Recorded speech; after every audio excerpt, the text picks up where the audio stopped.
रुक, बस एक सेकंड रुक जा भाई। क्या तुमने आज सुबह उठ के पहला काम यह किया कि खुद को जज किया, सोचा कुछ नहीं कर रहा हूँ यार, मैं फालतू बैठा हूँ, कुछ नहीं बन रहा मैं? क्या तुमने अपने दोस्त की सक्सेस देखी और अंदर कुछ दबा लिया? ये सीरियस बात है, कुछ और दबाना मत। क्या तुमने अपना स्केच पैड, क्रिकेट किट या कोई भी स्पोर्ट किट तब पैक किया था जब 10वीं के एग्जाम थे, 10वीं के बोर्ड्स आ रहे थे, और आज भी वो वही उसी कॉर्नर में सड़ रहा है, वही पड़ा हुआ है वो? अगर हाँ तो ये वीडियो सिर्फ तेरे लिए लिखी गई है, तेरे लिए। मैं तुम्हें कोई मोटिवेशनल ज्ञान नहीं देने वाला हूँ। मैं तुम्हें यह भी नहीं बोलूँगा कि घिसो, मेहनत करो, ये सब नहीं बोलने वाला हूँ। मैं वो सब नहीं बोलने वाला जो ऑलरेडी हजारों लोग बोल चुके हैं। मैं तुम्हें वो सच बताने वाला हूँ जो तुम्हारे माता पिता ने तुमसे छुपाया तुम्हारी खुशी के लिए, वो सच जो तेरे दोस्त नहीं जानते, वो सच जो तुमने खुद से अपने आप से छुपाया है सालों से, क्योंकि तुम भी इंतजार कर रहे हो यार उस एक दिन का, ऐसे दिन का जब सब कुछ ठीक हो जाए, जब तुम्हारे पास पैसे हो, तुम्हारी जॉब लग जाए, जब तुम्हें लोग रिकग्नाइज करने लगे कि अपना टाइम आएगा। भाई वो सही टाइम आ चुका था जब तू जन्म लेते वक्त दुनिया में आया था। अरे तुम पहले दिन से विनर हो यार। 3 इडियट्स वाली लाइन देखिए ना, शुरुआत में 10 करोड़ प्लस पंप्स होते हैं, उनमें तू जीता है, उस रेस में पहला आया है। समझ, तूने 10 करोड़ से ज़्यादा लोगों को हराया है उसमें। जरा सोचो, तुम्हें तुम्हारी जीवन की सबसे बड़ी जीत तो याद ही नहीं है। 1 वर्सेस 10 करोड़ प्लस किया यार। कोई ट्रेनिंग नहीं थी तेरे पास, कोई कोच नहीं था, कोई तुझे इंकरेज करने वाला भी नहीं था। 10 करोड़ से ज़्यादा कॉम्पिटिटर उस वक्त थे। समझ, तूने उन सबको हराया है, तू पहले नंबर पे आया दोस्त। और अब तुम बोलते हो कि मुझसे नहीं होगा। जरा वो मोमेंट याद करो यार, तेरी लाइफ की सबसे बड़ी जीत है वो, जब तुझे ये भी नहीं पता था, तेरी एग्जिस्टेंस का भी सवाल नहीं था, तब तू वो लाइफ की रेस जीता है। भाई तेरी तेरी बायोलॉजी भी यही कह रही है कि तू भाई तू विनर है, तू कोई लूज़र नहीं है। और ये सिर्फ बायोलॉजिकल फैक्ट नहीं है, ये तेरी आइडेंटिटी है, तेरी ओरिजिन स्टोरी है। तू एक मेरिकल की तरह आया है इस दुनिया में। 9 महीने के सफ़र के बाद एक नए इंसान की तरह, एक नए सपने की तरह तुम आए हो यार इस दुनिया में। फिर कब हुआ ये सब? कब तूने खुद को ऑर्डिनरी समझना शुरू कर दिया? कब तूने डिसाइड किया कि तू सिर्फ एवरेज है? कब तेरी ओन स्टोरी का विलन आवाज़ बन गई, ये सोसाइटी बन गई कि तुमसे ना हो पाएगा? भाई दुनिया में आना ही सबसे बड़ा कमबैक था, सबसे बड़ी जीत थी। और तू तब भी नहीं रुका जब कंपटीशन 10 करोड़ का था। अब तू एक दो लोगों से हार चुका रहा है। भाई तेरी एग्जिस्टेंस एक एक्सीडेंट नहीं है, एक सिलेक्शन है। नेचर ने तुझे चूज़ किया है, ज़मीन ने तुझे चूज़ किया है यार। अब तू भी अपने आप को चूज़ कर, पहचान। अभी से कुछ साल पहले तेरी लाइफ में एक अलग इंसान रहता था। इंसान पेंसिल्स कलर्स रखता था अपने बेड के नीचे, अपने पिलो के नीचे अपना सुपर हीरो का फोटो रखता था। वो इंसान नॉवल पढ़ता था, कॉमिक बुक पढ़ता था, लंच भी मिस कर देता था यार उस पढ़ने के चक्कर में। वो इंसान क्रिकेट खेलते वक्त सब भूल जाता था। वो इंसान गुम हो जाता था फुटबॉल के गोल में। वो इंसान गिटार की एक कोड सीखने के लिए एक पूरे हफ्ते का पॉकेट मनी खर्च कर देता था। वह इंसान गेमिंग के लिए पूरे दिन लगा रहता था। वह इंसान अपना फेवरेट शो देखने के लिए रात रात भर जगता था। वो अपनी नींद को भी त्याग देता था यार। वो सुबह में 4 बजे उठ के बैठ जाता था। समझो वो इंसान कौन था? वो इंसान तुम थे यार। ये सब तुमने कर रखा है। फिर उस इंसान के साथ 9th के एंड में कुछ हुआ। किसी ने उसे बोला यार अब सीरियस हो जा। किसी ने बोला ये सब टाइम पास है, पहले पढ़ लो। किसी ने बोर्ड एग्जाम का पैटर्न समझाया, उसके ऊपर प्रवचन दिए। और तुम जो 10 करोड़ में एक थे, उसने अपना गिटार उठाया, अपना स्केच बुक उठाया, अपनी बुक्स उठाया, अपना क्रिकेट किट उठाया, अपना स्पोर्ट्स किट उठाया, अपना नॉवल उठाया, और एक एक करके उसे किसी कॉर्नर में रख दिया, उसे कहीं सड़ने के लिए छोड़ दिया। भाई तूने वो छोड़ा जो तुझसे मिला था यार। तुमने खुद ने वो चुना था, वो पैशन, वो जो तेरी आंखों की चमक थी। वो किसी ने तुम्हें सिखाया नहीं था, किसी ने उसे तुम्हें करने के लिए नहीं किया था, उसे तुमने उठाया था यार। वो तुम्हारे अंदर से आया था। बट अब ये रियलिटी में, प्रेजेंट में तुम्हारे अंदर वो आंखों के अंदर वो चमक नहीं है। वो जो बचपन में थी वो आग थी, जब तेरे अंदर जोश था कि तू कुछ भी कर सकता था। अब वो कहीं और है यार, कोई सड़े हुए कॉर्नर में सड़ रही है वो चीज़। स्केच बुक के वो पन्ने, गिटार का साथ, नॉवल के वो पन्ने, कॉमिक्स बुक के वो नई कहानियाँ, तेरा बैट, तेरा फुटबॉल। तुम जिंदा हो लेकिन दबे हुए हो यार। मैं तुम्हें दोष नहीं दे रहा, मैं तुम्हें गिल्टी फीलिंग करवाना चाहता हूँ। मैं सिर्फ ये कहना चाहता हूँ यार, तुम्हारी सेक्रीफाइस रियल थी यार। लोग समझे नहीं होंगे। लोग बोलते क्या ही कमा लेगा इससे, क्या ही कर लेगा जीवन में। अरे छोटा सा तो काम था, क्या फ़र्क पड़ेगा? लेकिन फ़र्क पड़ता है यार। हर वो पेंटिंग जो तूने नहीं बनाई वो तेरी थी। हर वो स्टोरी जो तूने नहीं लिखी वो तेरी थी। हर वो गोल जो तूने नहीं मारा वो तेरा था। हर वो शॉट जो तूने नहीं मारा यार तेरा था। वो तेरा सपना था कि तू कुछ करे। और तूने ये सब किसके लिए छोड़े? मार्क्स के लिए। और उसने मार्क्स दिए, हाँ दिए, लेकिन उसने जो लिया वो भी सच है। लोग कहते हैं सेक्रीफाइस करो फ्यूचर के लिए। कोई नहीं बोलता कि सेक्रीफाइस के बाद भी वो फ्यूचर वाला तुझे याद रखेगा जो तूने छोड़ा था यार। लेकिन और ये इंपॉर्टेंट है, सेक्रीफाइस सेक्रीफाइस ने तुझे ख़त्म नहीं किया। वो जो तुमने छोड़ा था वो तुम्हारे अंदर है, कहीं किसी भी कोने में दबा हुआ है। दब जाते यार, पैशन तुम्हारा दब जाता है यार, मरता नहीं है कभी भी। तुम आज भी वो देखो तो तुम्हारे अंदर से कुछ फीलिंग आएगी। अब तुम बोलते हो कि मैं जैसा हूँ वैसा मुझे कोई नहीं चाहता। एक बार पीछे जाओ और सोचो, नहीं तो अभी जाओ अपनी माँ की आंखों में देखो। जब तुम सीधा सीधा उनकी आंखों में देखोगे, जब वो तुम्हारे लिए सुबह उठकर खाना बनाती है, चाय बनाती है सिर्फ तुम्हारे लिए यार, जब वो रात को उठती है, जब तुझे बुखार लगा होता है, जब वो अपनी प्रायोरिटीज़ को सेकंड रखती है, पहला तुम हो ताकि तुम्हारा कल अच्छा हो। जब तुमने अपनी माँ से पूछा है कि माँ मैं कैसा लगता हूँ, अरे तुम्हारे अंदर डर है भैया, तुम डर के मारे पूछते नहीं हो, क्योंकि तुम्हें अंदर से पता है वो क्या बोलेगी। वो बोलेगी तुम मेरा सब कुछ है। किसी भी माँ को देखा है कि अपना बच्चा या उसके रंग के प्रति भेदभाव करते हुए, काला है गोरा है, चाहे वो छोटा हो, हाइट उसकी छोटी हो मोटा हो, उसके लिए तेरे स्कोर तेरी वैल्यू डिफाइन नहीं करती यार। उसकी आंखों में तू वही बच्चा है जो पहली बार चल के उसके पास आया था और गिरते गिरते खड़ा हुआ था। भाई गिर के उठना ही तेरी असली आइडेंटिटी है। तुम्हारे पिताजी जो शायद ज़्यादा बोलते नहीं हो, जो ज़्यादा इमोशन शो नहीं करते, वो भी वह सुबह उठ के जो ऑफिस जाते हो, जॉब पे जाते होंगे तेरी फीस के लिए, तेरे अगले दिन के लिए, वो अपनी नींद सेक्रीफाइस करते हैं तेरी ज़रूरत के लिए। वो अपने बारे में एक तरफ और तुम्हारे सपने एक तरफ, जो एक तरफा प्यार होता है ना वो वाली। अब तुम कहोगे सबके पेरेंट्स वैसे नहीं, तो सबके पेरेंट्स नहीं होते यार। तुम भी चाहते हो कि यार काश वो मेरे पेरेंट्स होते। वो तुम्हारे ऊपर कह रहा होगा कि भाई काश उसके पेरेंट्स मेरे पेरेंट्स होते। भाई उस इंसान ने अपनी नींद सेक्रीफाइस किया तुम्हारे लिए, तुम्हारी ज़रूरतों के लिए। अपने सपने बार बार एक तरफ रख देता है सिर्फ इसलिए ताकि तुम्हारे सपने जिंदा रहे। ये इंसान जो तुझे अनकंडीशनली चाहता है, क्या उन्हें पता है कि तू अंदर से क्या फील करता है? क्या उन्हें पता है कि तू रात को सीलिंग को घूरता है, तुझे नींद नहीं आती, तो बार बार कुछ सोचता है, अतीत के वो पल को बार बार याद करता है तुम? क्या उन्हें पता है कि तुमने जो तस्वीर 8th में बनाई थी, तूने जो वो शतक मारा था अपनी गली में, तूने जो गोल मारा था, तूने जो एक बढ़िया सा कैच पकड़ा, तूने बढ़िया सी शायरी लिखी, कविता लिखी, उसको कुछ नहीं पता? क्या उन्हें पता कि वो आज भी तेरे दिमाग में कहीं एग्जिस्ट करता है? तेरे पेरेंट्स ने तुझे रेस किया है बिना कोई मैनुअल पढ़ के, उन्होंने खुद को अपग्रेड किया है सिर्फ तेरे लिए।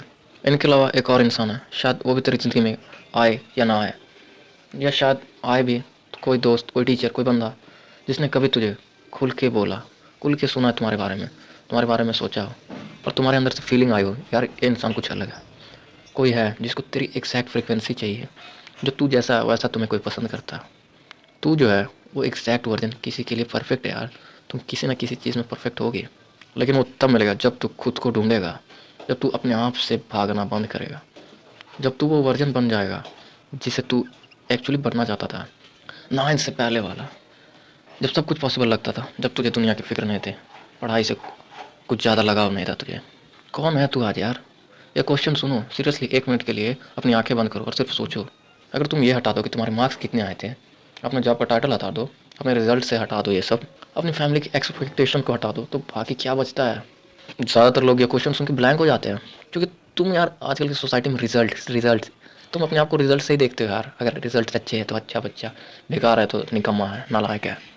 तुम क्या हो यार? तुम कोई एक परसेंटेज नहीं हो, तुम एक स्कोर नहीं हो, तुम सिर्फ एक कंपैरिजन बन के रह चुके हो। भाई तुम स्कोर नहीं हो यार, तुम रैंक भी नहीं हो, तुम अपने नेबर्स के बेटे की कंपैरिजन नहीं हो यार। तू वो सब है जो तूने अंदर से फील किया है, तूने जिया है, सोचा है, ड्रीम किया है, एंड जो अब भी फील करता है, जो जी रहा है, सोच रहा है और सिक्योरिटी ड्रीम करता है। वो कहता ना, if you can dream it you can achieve it. भाई हम एक ऐसे सिस्टम में जी रहे हैं, ऐसी सोसाइटी में जी रहे हैं जहाँ तुम्हारा बचपन से ही, क्लास 1 से ही एक ही मार्क्स सिखाया, एक ही चीज़ सिखाई जाती है, मार्क्स लाओ, सेटल हो जाओ, सेफ रहोगे, जॉब कर लो। तुम्हारी क्रिएटिविटी को कोई नहीं देखता, तुम्हारा पैशन कोई नहीं देखता यार। वो सब लास्ट चीज़ें हैं, लास्ट रिजॉर्ट है ये सब। ये जो सोसाइटी है ना, ये तुम्हें अपने आप पे ये विश्वास कर देती है, तुम्हें भ्रम में डाल देती है कि ये जो है ना, जिसने तुमने जिससे प्यार किया था, चाहे ड्राइंग हो, गेमिंग हो, राइटिंग हो, म्यूज़िक हो, स्पोर्ट्स हो, वो सब सीरियस नहीं है। और तुमने बिलीव भी कर लिया यार, जो बहुत खेलोगे कूदोगे होगे ख़राब, पढ़ोगे लिखोगे बनोगे नवाब, ये तुम्हारे अंदर बैठा दिया गया है। एंड तुम गौर करना, दुनिया का जो मोस्ट सक्सेसफुल लोग हैं ना, जो पावरफुल लोग हैं, वो इस सोसाइटी या सिस्टम के खिलाफ हैं, जिन्होंने अपना स्कोर नहीं देखा यार, जो बोलते हैं मेरा पैशन कोई बैकअप नहीं है, ये एक लौता रास्ता है मेरे पास, यही मेरी ज़िंदगी है, यही मेरी सफलता है। ये जो सिस्टम है, जो सोसाइटी है, वो तुम्हें एक नंबर देना चाहती है, तुम्हें रैंक बनाना चाहती है। तो ही सोच यार, तेरी ज़िंदगी एक रैंक है, एक नंबर है, या तू नंबर बन के जीना चाहता है? तेरा भी नाम है यार। चलो अब तुम्हें एग्जाम्पल देते हैं, क्योंकि बिना एग्जाम्पल के तुम समझोगे नहीं। जिन्हें दुनिया ने हारा वो समझा, उनकी बात करते हैं। मैं तुम्हें सिर्फ फालतू का ज्ञान नहीं दूंगा, मैं तुम्हें असलियत दिखाऊंगा, असली लोगों की कहानी बताता हूँ, क्योंकि तुम्हें इंस्पायर होना चाहिए, तुम मोटिवेट होते हो, और ये सब रियल है। देखो जो क्रिकेट देखते हैं उन्होंने सूर्य कुमार यादव का नाम तो सुना ही होगा। एक आदमी जिसने 30 साल की उम्र में इंडिया के लिए डेब्यूट किया। सब क्या सोचते हैं कि 30 के बाद आदमी रिटायर हो जाना चाहिए, बट वो सिस्टम से अलग था। उसने आईपीएल में अपने आप को सालों तक प्रूव किया, इग्नोर हुआ, ड्रॉप हुआ, फिर भी रहा, और जब चांस मिला एक नहीं हज़ारों बार प्रूव किया। वो इन T20 में वर्ल्ड का नंबर 1 बैटर बना। समझो 30 साल की उम्र के बाद। वो जो IIT करता है ना, इंजीनियरिंग, नीट, डॉक्टर बनेगा मेरा बेटा, जिससे आजकल सब ज़्यादा तैयारी कर रहे हैं, PW, उसका फाउंडर के बारे में बात करते हैं। उनका नहीं हुआ IIT में, समझे, कॉलेज भी ड्रॉप आउट है शायद। उनका पैशन था पढ़ाना, उन्होंने ऐसा पढ़ाया कि आज दुनिया देख रही है। सो अपने पैशन पे काम करो, उन्होंने काम किया। चलो अब थोड़ा हट के लेते हैं, फैंटेसी से लेते हैं। आयरन मैन, टोनी स्टार्क, उसका पूरा नाम आप बताइएगा। भाई वो ड्रग के लिए अरेस्ट हुआ था, जेल, कैरियर खत्म। लोग बोल रहे ये खत्म हो गया। 2001 तक उसे कोई हायर भी नहीं करना चाहता था। प्रोड्यूसर ने कहा वो रिस्क है, वो खतरा है, वो खत्म हो गया है। भाई उसने ड्रग्स छोड़ दिए, खुद को वापस से बनाया अपने आप को, 2008 में आयरन मैन बना। आज वो वर्ल्ड का हाईएस्ट पेड एक्टर बन गया यार, एक डिकेड में, एक दशक में। एक और एग्जांपल लेता हूँ, कॉलोनल सैंडर्स, नाम नहीं सुना होगा आपने। समझो एक बुजुर्ग व्यक्ति है, 62 साल की उम्र में रिटायर हुआ, ठीक है। $105 उसका पेंशन था मंथली, एंड उसके पास एक रेसिपी थी। वो गया, हज़ारों रेस्टोरेंट्स के पास गया, 1008 बार उसने ना सुनी, 1009 बार में किसी ने हाँ कहा। जानते हो वो कौन सी रेसिपी थी? KFC। KFC आज 150 प्लस कंट्रीज़ में है। समझो 62 की उम्र में उसने शुरू किया। अगला एग्जांपल है मिलिंद सोमन, इंडिया के हैं, सुना होगा किसी ने। समझो 55 साल की उम्र में उन्होंने आयरनमैन ट्रायथलॉन कंप्लीट किया, 3.8 kilometre swimming, 180 kilometre cycling, and 42 kilometre running. लोग पूछते इतनी उम्र में क्या होगा? उसने प्रूव किया age is just a number, because तुम अपने आप की लिमिट को पुश कर सकते हो यार, उससे सरपास कर सकते हो।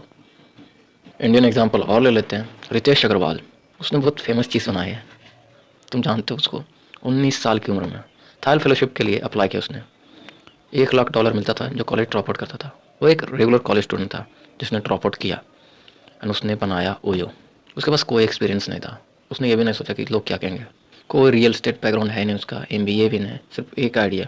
और जो लोगों ने सुना ये नहीं चलेगा, ये नहीं चलेगा, लाखों लोगों ने बोला। बट आज OYO world's largest hospitality chain में है यार। फील्ड देता हूँ, लिटरेचर। एक सिंगल मॉम थी, ठीक है, बहुत डिप्रेस थी, गवर्नमेंट बेनिफिट्स भी थी, एंड उनकी एक पब्लिकेशन थी, मैन्युस्क्रिप्ट थी, जो 12 पब्लिशर ने रिजेक्ट की, एक ने एक्सेप्ट किया। और इसीलिए क्योंकि बॉस की बेटी ने पहला चैप्टर पढ़ा और बोली मुझे और चाहिए।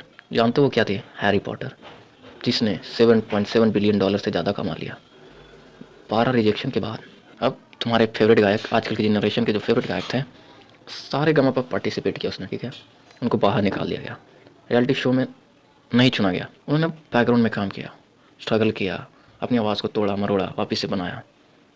उन्होंने खुद से कहा कि मैं एक दिन स्टार बनूंगा। आज बॉलीवुड की सबसे ज़्यादा आइकॉनिक आवाज़ है वो, रिजेक्शन के बाद भी नहीं रुका वो। You can guess the singer. अगली है स्पोर्ट्स से ले लेते हैं। एक लड़का जो हाई स्कूल की बास्केटबॉल टीम से छट गया था, मतलब उसे हटा दिया गया था। कोच ने डायरेक्टली कह दिया ये तुम कुछ खास नहीं हो, तुम अच्छे नहीं हो। वो घर गया और रोया, खूब रोया। फिर अगली सुबह उठ के अकेला प्रैक्टिस करने लगा, रोज़ किया, घंटों तक किया, एंड लिटरली 6 NBA चैंपियनशिप है उसके पास। बस उसे कट किया गया था स्कूल टीम से। तुम होते क्या? रोते, निराश होते, स्कूल ही छोड़ के भाग जाते। भाई लिटरली इनकी एज देखो, ये सब तेरी एज में फेल हुए थे, रिजेक्ट हुए थे, गिरे थे, और उनमें से हर एक बंदा, हर एक का मोमेंट आया, उनके अंदर से भी आवाज़ आती होगी, सोसाइटी ने भी कहा होगा छोड़ दे छोड़ दे, लेकिन उन्होंने नहीं छोड़ा। ये बात इंपॉर्टेंट है, इन्होंने पॉजिटिव थिंकिंग से नहीं किया यार, इन्होंने डेली एक्शन लिया, कंसिस्टेंट रहे, उन्होंने काम किया जब कोई देख भी नहीं रहता। वो जो कहते हैं ना कि मेहनत इतनी खामोशी से करो कि सफलता शोर मचा दे। अब एक बढ़िया लाइन कही थी APJ अब्दुल कलाम जी ने कि सपने वो नहीं है जो सोते वक्त आते हैं, सपने वो है जो तुम्हें सोने नहीं देते। चलो एक एक्सपेरिमेंट बताता हूँ, ये करना, ट्राई करना। रात को जब सो जाए, सब सो जाए, एक कागज़ उठाओ, कोई भी, और वो काम करो जो तुमने सालों से नहीं किया हो। ड्रॉ करो, लिखो, कोई भी शॉट मारो, कैच पकड़ो, कोई गाना बजाओ, कोई गाना लिखो, कोई भी गोल मारो, कोई भी फ़ोटो खींचो। फिर 5 मिनट के बाद देखना तुम्हारे अंदर होता क्या है। मुझे पता है मैंने किया है, एक चीज़ जागेगी तुम्हारे अंदर जो सालों तक सो रही थी। वो फैमिलियर फीलिंग, वो एहसास, वो जब वक्त पता नहीं चलेगा तुम्हें, जब भूख नहीं लगेगी, जब मोबाइल भी देखने का मन नहीं करेगा, जब दुनिया बंद हो जाती है और सिर्फ वो एक काम रहता है, वह फीलिंग स्पार्क है, और वो चिंगारी तुम्हारे अंदर से गई नहीं है। सिर्फ तभी है। लोगों ने पर्दा चढ़ा दिया इसके ऊपर, पर्दा डालते गए, कभी शर्म का पर्दा, कभी डर का पर्दा, तो कभी कंपैरिजन का पर्दा, लोग क्या कहेंगे, लोग क्या सोचेंगे का पर्दा। बट अंदर वो जिंदा है यार। एक मोमबत्ती है ना जो बुझने के बाद भी फड़फड़ाती रहती है हवा में, ठीक, लेकिन बुझी नहीं है वो। तू 18 साल का हो, 22 साल का हो, या 25 का हो, या 30 का हो, कोई भी हो भाई, तू लेट नहीं है। तेरी पैशन ने कब एक्सपायरी डेट दिखी है भाई। तेरी क्रिएटिविटी है वो एजलेस है, उसकी उम्र नहीं होती है और वो सीमित नहीं है, समझे। सिर्फ तेरी उठने का वेट कर रही है यार कि तुम कब उठोगे। एक हाइपोथेटिकल एग्जांपल देता हूँ। पोकेमॉन देखी होगी तुमने, उसमें एक कैरेक्टर है ऐश केचम नाम का। वह कितने रीजन में हारा है, लिटरली हारा है। सबसे बेकार हार हुई थी उसकी, हुई थी कैलोस रीजन में। सबको लगा था कि वो जीतेगा बट वो हार गया। तुमने देखा होगा वो कई बार टूटा है, टूट कर बिखरा है, फिर से बना वो, और कैलोस के बाद उसकी ज़िंदगी बदल गई। So believe in your self. हाँ यार, तूने गैप दिया है 4-5 साल और लग सकते हैं तुम्हें मेहनत करने में। शुरू करना तुम्हें थोड़ा अजीब लगेगा, फिर से तुम्हारे अंदर आएगा लोग क्या सोचेंगे। 23 साल में गिटार सीख रहा है, 24 साल में बॉलिंग कर रहा है, 25 साल में फील्डिंग कर रहा है, 26 साल में बाइसिकल किक मार रहा है, 27 साल में पेंटिंग कर रहा है, 28 की उम्र में गाना गाना सीख रहा है, 29 की उम्र में नॉवल लिख रहा है। भाई लिटरली लोग 60 साल की उम्र में स्टार्ट करते हैं। लोगों को एक्चुअली इंस्पायर करते हैं। मैंने बहुत सारे प्रूफ भी दिए थे। KFC है तुम्हारा प्रूफ, ओयो प्रूफ है, मिलियन सोमन प्रूफ है, और डीजे प्रूफ है, मिस्टर बीन भी प्रूफ है तुम्हारे पास। एंड इन सब लोगों में एक ही चीज़ कॉमन थी कि उन्होंने कभी ये नहीं सोचा कि लोग क्या कहेंगे, लोग क्या सोचेंगे। वो जो तुमने अंदर बंद कर रखा है ना जिस इंसान को, वो तुझसे पूछ रहा होगा कि भाई दरवाज़ा कब खुलेगा, मुझे आज़ादी कब मिलेगी। या फिर तू यही सोच रहा है कि लोग क्या बोलेंगे। भाई तुम्हारा पैशन भी आता है, वो एक मसल की तरह है। यूज़ करो तो स्ट्रांग होती है, ना करो तो कमज़ोर पड़ जाती है। लेकिन एक बात गारंटी है, वो हमेशा वापस आती है जब तुम उसे सीरियसली कॉल करो। वो नारुतो की तरह है। जब भी साकुरा जोर से चिल्लाकर नारुतो नारुतो चिल्लाएगी, वो वापस आ ही जाता है, हमेशा आता है। मैं समाज को, सोसाइटी को, सिस्टम को ब्लेम नहीं करूँगा। हाँ, सिस्टम थोड़ा बेकार है, सोसाइटी में थोड़ी मानसिकता थोड़ी अलग है। हाँ, मार्क्स से इंटेलिजेंस मेजर नहीं होता, कि तो मार्क्स कैरेक्टर डिफाइन नहीं करता यार। और आर्ट, स्पोर्ट्स, म्यूज़िक, वो रिस्पेक्ट नहीं मिलाती जो तुम्हें मिलनी चाहिए। ये भी सच है।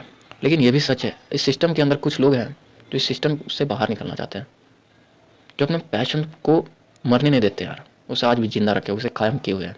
इस सिस्टम के, इस समाज के जो पर्दा जो पड़ चढ़ा हुआ है, उसे लोग तोड़ रहे हैं, उससे आगे बढ़ रहे हैं और अपना नाम बना रहे हैं। तुम्हारी प्रॉब्लम सिस्टम है, समाज नहीं है। तुम्हारी प्रॉब्लम वो स्टोरी है जो तूने खुद अपने बारे में बना ली है। भाई मुझसे नहीं होगा, मेरी किस्मत ही ख़राब है, मेरी किस्मत ऐसी नहीं है, मेरे पास रिसोर्सेस नहीं है, मैं गरीब पैदा हुआ हूँ, मेरे पेरेंट्स सपोर्ट नहीं करेंगे, मेरे जगह पे ये पॉसिबल नहीं है, मेरे गांव में ये पॉसिबल नहीं है। ध्रुव राठी हरियाणा से है, खान सर बिहार से हैं, अलक पांडे सर जी हैं यूपी से, जाकिर खान इंदौर से हैं, तन्मय भट्ट पुणे से हैं, और एक और एग्जांपल लेते हैं, महेंद्र सिंह धोनी जी, पर रांची से थे। ये सब थोड़े छोटे शहर से थे, रेगुलर फैमिलीज वाले थे, कोई बैकग्राउंड कोई फिल्मी नहीं था, कोई अमीर रायसादे नहीं थे। सिर्फ एक चीज़ कॉमन थी, उन्होंने अपनी स्टोरी से डर से भागा नहीं, वो डर से भागे नहीं यार, सामना किया उसका। जाकिर खान इंदौर के एक नॉर्मल फैमिली से थे, इंजीनियरिंग की पढ़ाई की। जब उन्होंने पहली बार जो स्टैंड अप कॉमेडी की ना, लोगों ने उनका स्टेज ही छोड़ गया, माइक भी छूट गया था, लेकिन वो इंसान नहीं गया। काफ़ी टाइम तक स्ट्रगल किया, रोज़ काम किया जब कोई नहीं देख रहा था। आज इंडिया के most love stand up comedian में सख्त लौंडा, रियल लाइफ में भी। ध्रुव राठी इंजीनियरिंग ग्रेजुएट जो जर्मनी में है, हायर स्टडीज़ के लिए अभी वहीं पे है। यूट्यूब पे फैक्ट बेस्ड कंटेंट शुरू किया, किसी ने नहीं कहा ये चलेगा, सब ने कहा बेकार है, नहीं चलेगा। सालों तक व्यूज़ नहीं गए, कंसिस्टेंट रहा, कभी नहीं रुका। 2 करोड़ प्लस सब्सक्राइबर्स हैं। महेंद्र सिंह धोनी की कहानी तो आपने देखी है, सुशांत सिंह राजपूत कहाँ से कहाँ पहुँचे लिटरली। चलो तुम यूट्यूब देखते हो तो यूट्यूबर्स का एग्जांपल ले लो, बहुत सारे एग्जांपल है। भुवन बाम हो गया, एंड अभी यूट्यूब में सबसे फेमस मिस्टर बीस्ट। उनका वीडियो लिटरली 1 साल 2 साल तक नहीं चला था, तभी उन्होंने मेहनत नहीं छोड़ी, चले काम किया।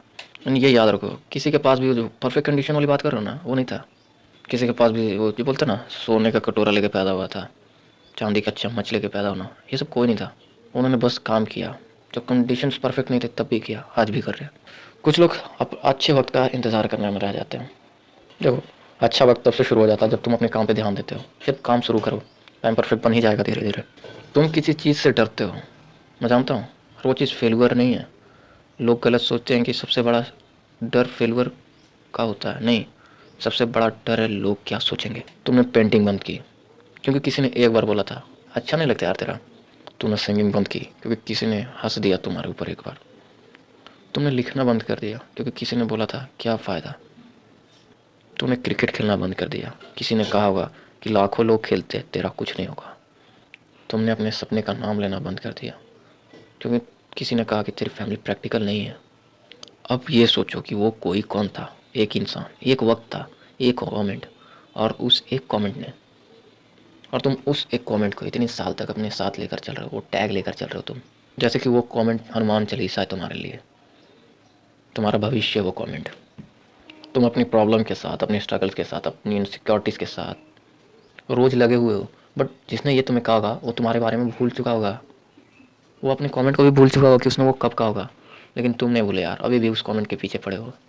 और लोग क्या कहेंगे, लोग क्या सोचेंगे वाली दुनिया के बारे में एक ब्रूटल सच बताता हूँ, खतरनाक सच। देख, लोगों के पास इतना भी फालतू टाइम नहीं है कि वो तुम्हारे बारे में सोचते रहेंगे जितना तुम सोचते हो कि भाई मैं अरे यार सब मुझे ही देख रहे हैं, सब मेरे बारे में बोल रहे हैं, कि तेरे अंदर का डर है, इनसिक्योरिटी है तुम्हारे अंदर की। भाई वो अपनी लाइफ में बिजी है, वो अपने डर में बिजी है, वो अपनी प्रॉब्लम्स में बिजी है। तुम्हारी पेंटिंग को देख के कोई रात को नहीं सोचेगा, तेरी गिटार को सुन के कोई रात में डिस्कस नहीं करेगा, तेरी राइटिंग पढ़ के कोई नहीं मारेगा, उतना टाइम वेस्ट करने के लिए नहीं है उनके पास। वो लोग भी वही कर रहे हैं जो तू कर रहा है, दूसरे के ओपिनियंस को मैटर करते हैं उनके लिए, दूसरे की चिंता कर रहे हैं वो। लोग क्या कहेंगे, लोगों के पास तुम्हारे बारे में बुरा सोचने का वक्त नहीं है, क्योंकि वो खुद ही अपनी ज़िंदगी में डूबे हुए हैं, उनकी भी उलझन है, उनकी भी समस्याएं हैं। अब एक और चीज़, वो जो तुझे जेन्युइनली लव करता ना, तेरी माँ हो गई, तेरा बेस्ट फ्रेंड होगा या कोई दोस्त होगा जो रात को कॉल करता है, वो तुझे जज नहीं करेगा यार। अगर तूने पैशन परस्यू किया तो एक्चुअली फ्रॉड होंगे, वो एक्चुअली तुम्हें उसके प्रति प्रभावित करेंगे, वो तेरे पीछे खड़े हो जाएंगे। कुछ रहते हैं जो सोसाइटी के बारे में सोचते हैं लोग क्या कहेंगे। 3 इडियट्स में देखा ना, अब नहीं मानेंगे वाले मोमेंट, तुम भी फरहान की तरह उन्हें समझाओ यार कि वो कोई खुशी नहीं कर लेगा। कुछ लोग करते हैं खुदकुशी बिकॉज उनको उनके माता पिता ने पाला, लोगों ने नहीं पाला है तुम्हें। लिटरली यार, उसने समझाया फरहान ने अपने अब्बू जान को, एंड लोग क्या कहेंगे वाला सिस्टम ख़त्म हो गया उसका। तुम भी समझाओ, डर सिर्फ तुम्हारी सोच है, वो असलियत नहीं है।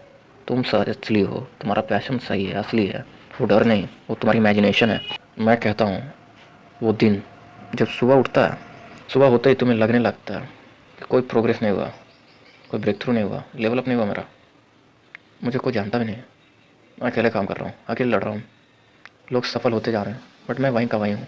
भाई वो दिन असली होते हैं, और जो तुम्हारे अंदर का दर्द होता है ना, वो भी सही होता है। और मैं ये भी नहीं बोलूँगा कि पॉजिटिव रहो, क्योंकि वो कुछ ऐसा वक्त होता है तुम्हारे अंदर का जो डर है ना बहुत बढ़ जाता है, तुम अंदर से टूट जाते हो। लेकिन सुनो, एक बात बताता हूँ, अगर तुमने भगवत गीता देखी होगी, महाभारत देखी होगी, तो तुम्हें बताया गया कि एक साइकिल है, लाइफ इज साइकिल, जिसमें कभी दुख होता है तो कभी खुशी, कभी गम। कुछ होते हैं, कुछ डार्क डेज होते हैं जो कोई रिजल्ट ही नहीं दिखता। वो उन जड़ों की तरह है, जब जो जड़ है ना अंदर ही अंदर बढ़ती है, लेकिन बाहर से उसका ग्रोथ कुछ नहीं दिखता, कोई नहीं पूछता, कोई नहीं इनकरेज करता, कोई नहीं देखता। लेकिन वो जड़ है ना, वो अंदर पहाड़ चट्टानों को तोड़कर बढ़ती रहती है। हर एक दिन जब वो पेड़ उगता है ना, तो एकदम मजबूत होता है, जो बोलते हैं ना उसको तूफान भी ना हिला पाए, वैसा मजबूत उठता है वो। जो बॉलीवुड में भी बहुत सारे ऐसे जो है जो एक रोल के लिए मरते थे, जो काफ़ी सालों तक सिर्फ एक्स्ट्रा रोल करते थे, कोई स्क्रीन टाइम नहीं मिलता था, कोई रिकग्निशन भी नहीं मिलती थी, सब आते थे बॉलीवुड में बड़े सपने लेकर, और लोग आते थे, क्या करेगा भाई, नहीं चलेगा तू, तेरी आवाज़ बेकार है, तेरे लुक्स ही नहीं है, तेरी बॉडी नहीं है। सबका दिन बदलता है यार। शाहरुख खान अभी किंग है, कहाँ से उन्होंने शुरुआत की थी। कपिल शर्मा को देख लो, कहाँ से कहाँ पहुँचे हैं। सोनू सूद को देख लो, काम के लिए 2 साल तक कुछ काम नहीं मिला था, फिर दबंग में अचानक हिट हुई, एंड वो उनकी ज़िंदगी को बदल दिया उसने। बहुत सारे ऐसे लोग हैं, रणवीर सिंह है, सुशांत सिंह राजपूत हैं, जो पर्दे के पीछे से आप लीड करते थे, बड़ा नाम कमाया उन्होंने। तो कुछ दिन आते हैं जो बहुत ही बेकार रहेंगे तुम्हारे, जो रहता है ना लो कॉन्फिडेंस, वो डार्क डेज, भाई वो तुम्हें इंतज़ार कर रही है, तुम्हें बना रही है। वो स्पाइडरमैन खिलाना ना, with great power comes great responsibility, जो तुम्हारे कंधों को मजबूत कर रही है कि तुम उसके लायक हो कि नहीं। करेक्टर वहाँ नहीं बनता जहाँ सब कुछ ठीक हो, you are living a life. Character वहाँ बनता है जब तुम एकदम गिरे हो, एकदम तुम टूट चुके हो वहाँ पे। एंड ये याद रखना कि वो लोग जो तुम्हारी स्टोरी सुने ना, वो ये नहीं सुनना चाहते कि तुमने क्या किया, तुम्हारी जर्नी स्मूथ थी या बेकार थी, कठिनाइयों से जुड़ी थी या तुम एकदम अच्छी लाइफ जी कर आए हो। वो सुनना चाहते हैं कि तूने भी डार्क डेज देखे हैं, वो सुनना चाहते हैं कि तू रोया था, क्या उन्हें होप मिली थी, क्या तू एकदम अंदर से टूट गया था, क्या तू भी गिरा था, क्या तू भी रोया था? वो सोचते कि वो भी उठ सकते हैं जैसे तू उठा है। याद रखो, अंधेरे में ही तारे दिखते हैं। देखो मैंने कुछ ज़्यादा ही ज्ञान दे दिया, अब प्रैक्टिकल बातें करते हैं, क्योंकि इमोशन कुछ ज़्यादा ही तुम्हारा ऊपर नीचे हो गया है। बट एक्शन इमोशन से कुछ नहीं होता है, एक्शन एक्शन रिएक्शन दिया होता है। मैं एक रूल बताता हूँ, उसका नाम है 5 मिनट रूल। कोई गोल है आपके पास, कोई काम है जो तुमने छोड़ा था, कोई स्किल है जो सीखी है या सीखना चाहते हो, कल से नहीं बेबी, आज से, अभी से 5 मिनट उस पर अभी काम करो, सिर्फ 5 मिनट। स्केच बुक खोल, जितना पेंसिल घिसना घिसो, 5 मिनट कुछ बनाओ, गिटार उठाओ, गाना गाना है, सीखना म्यूज़िक, जो करना है 5 मिनट। नोटबुक खोलो, 5 मिनट कुछ लिखो, राइटर बनना है, ऑथर बनना, लिखो। क्रिकेट खेलनी है, 5 मिनट। फुटबॉल खेलो, 5 मिनट। कुछ भी करना है, 5 मिनट। क्या होगा, ज़्यादातर केस में क्या होगा, 5 मिनट 30 में कन्वर्ट हो जाएंगे, फिर 30 60 में, और फिर तुझे पता भी नहीं चलेगा कि 2 घंटे कब हो जाएंगे। क्योंकि वो जो अंदर, जो तेरे अंदर जो आग है, उस आग है ना, वो अब भी अंदर है। सिर्फ वो जो रहता ना लास्ट पुश, वो सिर्फ तुम्हें एक समय देना चाहती है यार। एंड ये याद रखो कि जो शुरुआत है ना, सबसे मुश्किल पार्ट है। उसके बाद एक बार मोमेंटम बन जाना, बहुत आसान होती है जर्नी। एक एरोप्लेन का भी है ना, उड़ान भरने में के समय ही बहुत ज़्यादा ऊर्जा खत्म होती है, बट एक बार वो आकाश में अगर चली जाती है, एकदम स्मूथली चलती हो, ज़्यादा ऊर्जा की इस्तेमाल भी नहीं होता उसमें। एंड यहाँ पे मैं 4 रूल देना चाहता हूँ। पहला, दूसरों से तुलना मत करो, लोगों से कंपेयर मत करो। इसके बजाय देखो कि उन्होंने क्या अचीव किया, उनसे सीखो, कुछ सीखो यार। उनकी इंटरव्यूज़ देखो। मान ले तेरे पास कोई टैलेंट नहीं है, तुझे गाली देनी आती है, तुझे रोस्ट करना आता है, कैरी मिनाटी को देख, सीख उससे। अरे तुम किसी से भी सीख सकते हो यार। अब तुम कंपैरिजन करोगे कि भाई अंबानी कितना अमीर है, मैं कितना गरीब हूँ, ये घटिया है। अच्छा कंपैरिजन करो, तभी अच्छी दिशा में जाओगे। एंड हाँ, 1% रूल याद करना, 1% बेटर। एक दिन में सब कुछ नहीं बदलता यार, लेकिन इम्प्रूवमेंट होता है 1% डेली। एक साल में 37 गुना इम्प्रूव कर सकते हो तुम। ये मैथ है, इजी मैथ है। रोज़ थोड़ा बेहतर बनो, रोज़ थोड़ा ज़्यादा करो। तीसरा रूल है कि अपने इन्वायरमेंट को बदलो। देखो, तुम जैसे लोग के बीच में घिरे रहते हो ना, तुम वैसे ही बनते हो। अगर तुम नशेड़ियों के बीच में हो तो भले तुम कितना भी मना करो, नशेड़ी बन ही जाओगे। और चौथा रूल है, परफेक्शन के ऊपर ध्यान मत दो, प्रोग्रेस के ऊपर ध्यान दो। शुरू में जो भी करोगे परफेक्ट नहीं लगता यार। तुम्हारी ड्राइंग जो भी तुमने पहली बार की होगी एकदम घटिया होगी, जो तुम्हारी राइटिंग होगी वो रफ होगी, वो कवर अच्छा नहीं आएगा। पर लिखो, अपनी गलतियों को लिखो। वो जो बोलते हैं ना, जर्नलिंग करो, डायरी लिखो अपने बारे में। तुम्हारा प्रूफ बनेगा यार वो डायरी, वो जर्नल, कि तुम्हारी जो जर्नी थी वो कैसी रही थी, कहाँ से तुमने शुरुआत की। तुम हंसोगे उस पर। हाँ, और तुम मोबाइल के आदी तो हो ही, तो मोबाइल में एक नोट खोलो आज अभी और लिखो, मैं डैश पे काम करूँगा क्योंकि डैश इंपॉर्टेंट है मुझे। मैं इस पे काम करूँगा क्योंकि वो मेरे लिए ज़रूरी है। अपने आप फिल इन द ब्लैंक्स कर लेना, खुद के लिए, किसी और के लिए नहीं। समझे, एक कमिटमेंट है तुम्हारी। वो जो है ना, एक लाइन भी है कि मैंने जब एक बार कमिटमेंट कर दी तो मैं अपने बाप की भी नहीं सुनता। गोल्स तब तक ड्रीम्स बने रहते हैं जब तक तुम उसे लिखो ना। अगर एक बार तुमने लिख लिया तो वो ड्रीम से डायरेक्ट गोल बन जाते हैं, गोल से डायरेक्ट प्लान बन जाता है यार। एंड देखो, अब थोड़ा सा एक डरावना चैप्टर लाता हूँ तुम्हारे लिए। तुम जानते हो किसी बंदे को जो स्कूल या कॉलेज में बहुत ज़्यादा टैलेंटेड होगा, जो तुझसे ज़्यादा अच्छा लिखता हो, दिखता हो, खेलता हो, गाता हो, मार्क्स लाता हो, एंड उसके बारे में लोग कहते हैं भाई ये कुछ करेगा, ये तो सेट है। आज वो कहाँ है? ज़्यादातर केसेस में वो अपनी सेम स्टोरी में है। उन्होंने वही प्रैक्टिकल चूज़ किया, उन्होंने सेफ चूज़ किया, उन्होंने डर के सब बंद कर दिया, और आज वो एक ऐसी लाइफ ज़िंदगी जी रहा है जो उसे घुटन महसूस करवा रही है। उससे वो फील हो रहा है कि भाई मेरे अंदर घुटन हो रही है, मैं अपने पोटेंशियल से बहुत दूर आ गया हूँ। ये डरावना लगता है ना? हाँ लगेगा। ये तुझे डर देता है, होना चाहिए, क्योंकि वो भी एक दिन सेम जगह था जहाँ तू है। वो भी डिसाइड कर सकता था कि वो वापस आएगा, वो भी एक और चांस ले सकता था, लेकिन नहीं लिया। दिन गुजरता गया, वक्त बदलता गया, और वो कहता गया आज नहीं कल। भाई तुम्हारे पास अभी वो वक्त है, वो आज है जो उन्होंने नहीं लिया। तुम्हारे पास अभी वो चांस है, तुम्हारा फ्यूचर अभी डिसाइड नहीं हुआ है, उनका हो सकता है कि हुआ होगा। तुम्हारा अभी भी टाइम है, इसे वेस्ट मत करो। देखो, लाइफ की सबसे बड़ी जो रिग्रेट है ना, वो फेलियर नहीं होता। फेलियर एक स्टोरी है, एक लर्निंग है। लाइफ का सबसे बड़ा रिग्रेट होता है काश मैंने किया होता, काश मैं 5 मिनट और, 1 घंटे और, 1 दिन और देता, काश मैं उस दिन, काश मैं उस पेंटिंग कंपटीशन में जाता, काश मैं वो बैंड ज्वाइन करता, काश मैं वो मैच खेलता, काश मैं वहाँ गया होता, काश मैंने बिजनेस शुरू किया हुआ, काश बस एक बार ट्राई करता। और तुम अभी करोगे भगवान मुझे वापस भेज दो, उस टाइम पे भेज दो। बड़ी तुमने तब एक्शन नहीं लिया, बट अब एक्शन ले सकते हो। काश काश काश, तुम बार बार वही सोचते हो। यानी ये काश जो है ना, दुनिया का सबसे भयानक वर्ड है, सबसे भारी शब्द है। तुम इसको अपनी ज़िंदगी के अंत तक दोहराते रहते हो। अब हम वहाँ आ गए, वो लाइन जो तेरे दिल में कहीं से आई होगी। शायद नानी ने बोला था, शायद दादी ने बोला होगा, किसी चचा ने बोला होगा, चीचा ने बोला होगा, कहीं टीवी पे देखा होगा।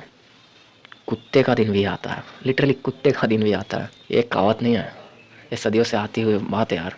यह उन लोगों ने बोला था जो खुद ने स्ट्रगल किया था, जो ने खुद देखा था लाइफ में, लाइफ को बदलते हुए देखा था, वक्त बदलते, जिन्होंने खुद ने एक्सपीरियंस किया था। जो इंसान गिरता है वो एक दिन खड़ा भी होता है यार, और जो लोग हमेशा जीतते हैं उनका भी कभी न कभी डाउनफॉल आता है। तो तेरा दिन भी आ रहा है यार, लेकिन ये भी बात सच है, वो दिन तभी आएगा अगर तुम काम करोगे। सोचने से नहीं होता यार, काम भी, एक्शन भी करो उसके ऊपर। सीधा बैठ के वेट कर रहे हो कि भाई आज मेरा टाइम नहीं है, अपना टाइम आएगा। रोने और सोने से कुछ नहीं होगा, तुम्हें काम करना होगा। और तुम दूसरे पे दोष डालते होगे, वो टाइम भी आएगा जब तुम डेली उठोगे, काम करोगे, तुम थकोगे, तुम्हें मन करेगा कि भाई आज नहीं करते हैं। तेरी कंसिस्टेंसी वही दिन लाएंगे, तुम्हारे हार्डवर्क जो है ना वो काम लाएगा वो तुम्हारा। अरिजीत सिंह ने रिजेक्शन फेस किया, केएफसी के मालिक को 1008 बार मना कर दिया गया। लिटरली जो थॉमस अल्वा एडिशन है ना, उसने बल्ब में 1000 से ज़्यादा बार गलतियाँ की थी। सूर्य कुमार यादव ने दशकों तक आईपीएल खेला, प्रूव किया अपने आप को। आरडीजे, जिसको तुम टोनी स्टार्क से जानते हो, वो जेल गया और वापस आया यार, उसने अपनी लाइफ को बदला। जेके रॉलिंग्स बट कहाँ से कहाँ पहुँची। इनमें से कोई भी ऐसा नहीं था कि एक स्पेशल दिन आया और वो पूरा चेंज हो गया। एक दिन में कोई नहीं बनता यार, समय लगता है कुछ बनने में। तुम्हारा दिन तभी आएगा जब तुम उसे डिजर्व करते होगे। जो कहते हैं ना, तुम्हें वो चीज़ मिलेगी जिसके तुम लायक हो, हकदार हो। तुम्हारा मेहनत ही तुम्हारा हिसाब मानेगी। और जब यूनिवर्स देखेगा कि हाँ यार ये बंदा सीरियस है, तुम्हें मिलेगा यार, दरवाज़ा खुलेगा। तुम्हारा भी एक दिन आएगा, ज़रूर आएगा। और ये अपने आप के ऊपर लागू कर लो कि जब वो दिन आएगा तुम उसके काबिल होगे, तुम तैयार होगे। क्योंकि with great powers comes great responsibility. तुमने अपने दोस्तों को देखा होगा कि किसी भी टॉपर का इंटरव्यू देखते हुए बोलते हैं भाई कि मैं ऐसा बोलूँगा कि मैं 24 घंटे में 48 घंटे की पढ़ाई करता था, मैं खाते वक्त पढ़ता था, हकते वक्त पढ़ता था, मैं पढ़ता था।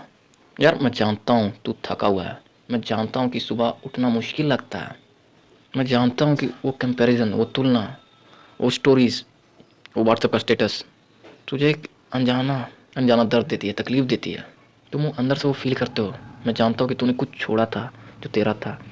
मैं जानता हूँ कि तू कभी कभी रात को सोचता है क्या होता अगर मैं वो छोड़ना नहीं होता। मैं जानता हूँ कि कुछ दिनों में तेरी खुद की आवाज़ ही तुझे सबसे ज़्यादा हर्ट करती है। तुम अभी वो जो वैभव सूर्यवंशी को देख करके कहते होगे कि काश मैंने भी खेला होता तो मैं वहाँ पे होता। काश से कुछ नहीं होता यार, तुमने एक्शन लिया होता उस वक्त। और मैं ये भी जानता हूँ कि तू वहीं में है, मूव ऑन नहीं कर पाया है। तुम कोशिश कर रहे हो भाई, तुम अब भी रोज़ उठते हो, तुम चाहते हो कि मैं बदल जाऊँ, अपने आप को देखूँ, वरना तुम मेरी ये इतनी लंबी वीडियो नहीं देख रहे होते। ये जो मेहनत है, ये जो तुम्हारी एफर्ट है, जो तू यहाँ है, ये सिर्फ उठना नहीं है, ये तेरी ताकत है, तेरी सहन शक्ति यार।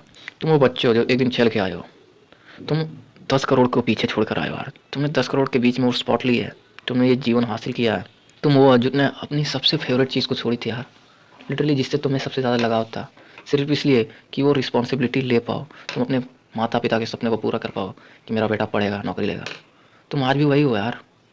तुम ये पढ़ के डिसाइड करोगे कि आगे तुम्हारे साथ क्या होगा। तेरे पेरेंट्स ने तुझे एग्जैक्टली वैसा रेस किया है, अपने दिल से, बिना मैनुअल के, बिना गारंटी के। उन्होंने तुम्हारे ऊपर शर्त लगाया, अपना सारा रिसोर्सेज तुम्हारे ऊपर लगाया। बस एक बार कर दे भाई, अपनी लाइफ के लिए, अपने ड्रीम्स के लिए, अपने सपनों के लिए, एक बेहतर ज़िंदगी के लिए। तेरे पास अब भी टाइम है, तेरे पास अब भी वो जो बोलते हैं ना चिंगारी है, तेरे अंदर भी अभी भी वो आग है, स्पार्क है, दबी हुई है लेकिन जिंदा है। तेरे पास अब भी वो चॉइस है कि आज से शुरू कर, अभी से, इस पल से। भाई वो स्केच बुक ढूंढ, वो बैट ढूंढ, वो फुटबॉल ढूंढ, वो गिटार निकाल, वो कॉपी निकाल, वो नोट खोल, वो ड्रीम याद कर और उठ एक बार फिर। क्योंकि तू ऑलरेडी विनर है, और विनर कभी परमानेंटली नहीं गिरते, वो बस गिरते हैं, उठने के लिए मना नहीं करते। तुम्हें जानने वाले भी कोई इसी सफ़र में यार, तुम्हारा जान पहचान का भी कोई होगा। भाई तुम्हारे पास सब कुछ है यार, एक बार सोचो, तुम्हारे पास 2 हाथ है, 2 पैर है, किसी के पास वो भी नहीं होता। तुम्हारे पास पेरेंट्स है, तुम एक अच्छे घर में रहते हो, किसी के पास घर भी नहीं है। तो ऑलरेडी सब कुछ है जो होना चाहिए था। मानो जब करोड़ों लोग कम्पीट कर रहे थे, तू जीता, तूने वो ज़िंदगी ली। जब ज़िंदगी ने ऑप्शन दिए, तूने वो चीज़ किया जो तेरे पेरेंट ने किया। तूने यहाँ पे अपना बलिदान दिया, सेक्रीफाइस किया अपने सपनों का। जब तुम्हारे डर ने कोशिश की, तू है यार, अब भी ज़िंदा है, यहीं है, अब भी पढ़ रहा है, अभी फील कर रहा है, अब भी ज़िंदा है यार। वो स्पार्क जो है तुम्हारे अंदर अब भी ज़िंदा है, जिसने तुझे वो उठने की स्ट्रेंथ दी पहले दिन से। अब भी वही है, कहीं अंदर किसी कोने में सिर्फ छुपी पड़ी है। उठ भाई, तेरा दिन आ रहा है और तुझे उसकी तैयारी करनी है ताकि तू उसके काबिल हो सके। कुत्ते का दिन आता है, तू फिर भी इंसान है और तेरा दिन ऐसा होगा, काफ़ी बड़ा होगा, तो उसके लिए तैयार हो जा अभी से।